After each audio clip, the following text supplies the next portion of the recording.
Hello sim racers, this is Jason for pitlanes.com, and I thought I would update you all on my latest rig developments, as it's been a while since I last made a rig tour setup.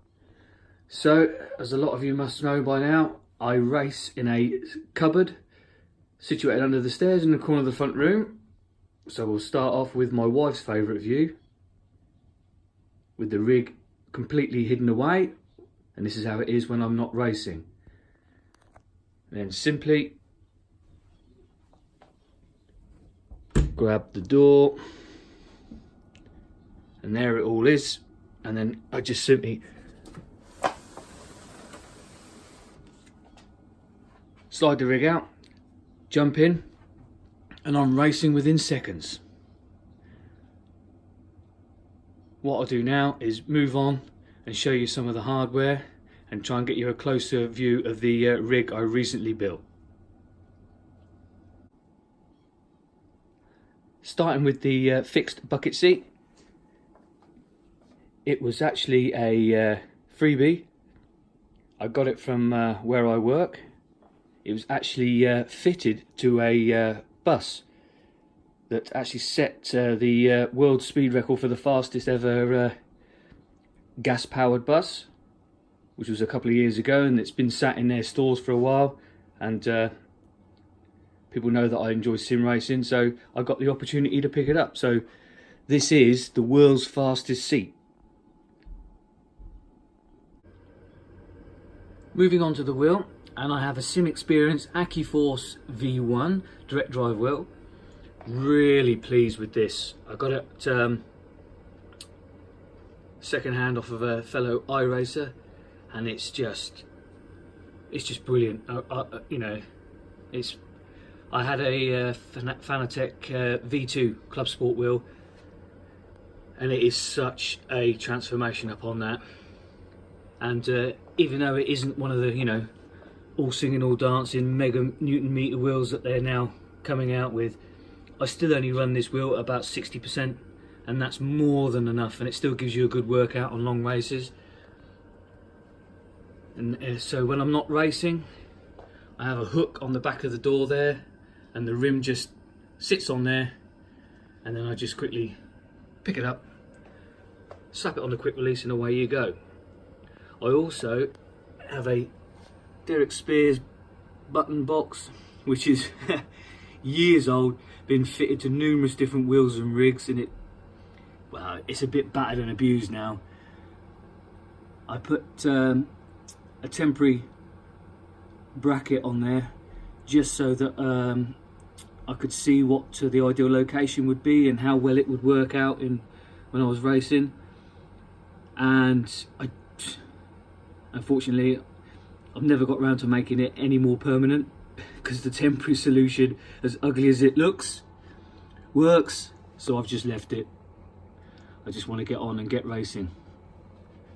Next on the list is the shifter, and this is one of the original Mark 1 Fanatec shifters with the sequential and the H pattern. So it's the one with the wobbly shaft that was inherent with the original design. There is a, you know, there is a problem that it is noisy in operation, so it can cause some issues late at night. So I am looking at replacing that and trying out one of the new Hawk 7 SHH shifters, because again they have H pattern, they have sequential, but they're a smaller unit which would be easier to mount, and they are a lot quieter in operation. So I may well swap that out in the future, but we shall see how we get on with that. And hopefully, if you can see, it's a little dark down here in the cupboard, we have the Fanatec V3 pedals. I've got the brake pedal lined up, so it's a little bit easier to heel and tow, because I'm really enjoying some of the classic content in Race Room at the moment, and it just allows me to blip the throttle a little bit easier when I'm going down the shifts. I have the brake performance kit. If anybody owns any of the V3 pedals, buy the performance kit. It makes such a difference to the brake pedal feel and performance. It's a no-brainer of an upgrade. I do still have the damper on there as well on the brake pedal. Completely, you know, unnecessary now. It was on there, I've left it on there. As with a lot of things, I get so far with stuff and it just, well, it works, I get used to it, and I get a bit lazy and just leave it as it is. But that's the actual hardware itself, and it is all mounted on my new wooden simrig that is still in the process of being fully completed. I'm still boxing out some of the sections there. I do have some black gloss paint, and I also have some self-adhesive carbon fibre wrap to do the large panels and the small panels around here. The actual frame itself is covered in a carpet runner. It helps just act as a sound deadener between the rig and the floor, and it also makes it nice and easy. I can just slide the rig in and out when I'm racing and when I'm not racing. And the most recent addition is when I'm not racing in VR, I have managed to squeeze in a Samsung 34-inch 21:9 ultra widescreen monitor in there, which has made a great difference when I'm not racing in VR. The field of view is you know, it really is playable now. I can at least see all the windscreen. So that was a recent purchase, only just, as you can see, fits in.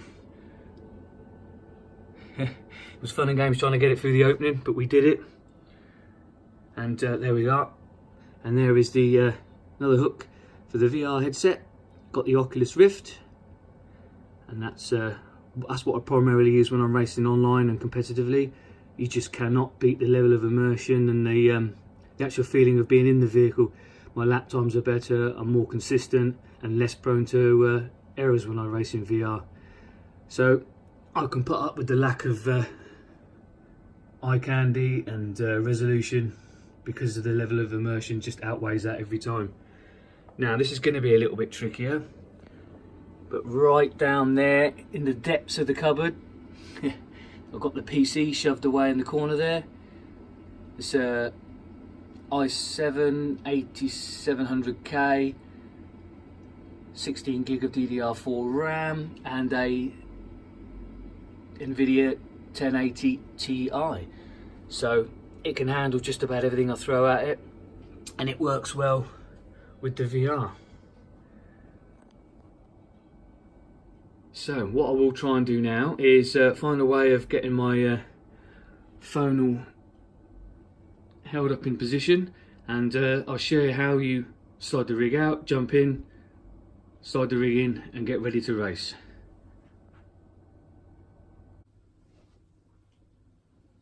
Okay, when it comes to racing, it's just simply a point of open the cupboard door, slide the rig out. I literally then just step in, a little bit of Dukes of Hazzard style, but it's never too bad. And then I'm in, grab the rim, snap it on. Now I can, if I want, just slide the rig in and out. It doesn't really matter when you're racing in VR how far or how close you are, but I am able to slide the rig all the way up and get nice and close for when I'm racing on the monitor. And that is literally it. I can be racing within a few seconds,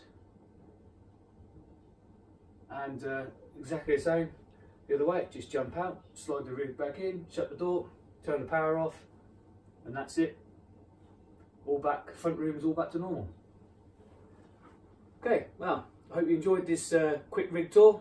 I know there's a lot of work to be done. I do have some boarding to replace the side walls of the cupboard there, just to smarten it up, because you're looking at 7 years worth of alterations, developments, failures, changes of ideas, and it's now just completely full of holes, blown away, and is not really worth repairing. It's just going to be replaced.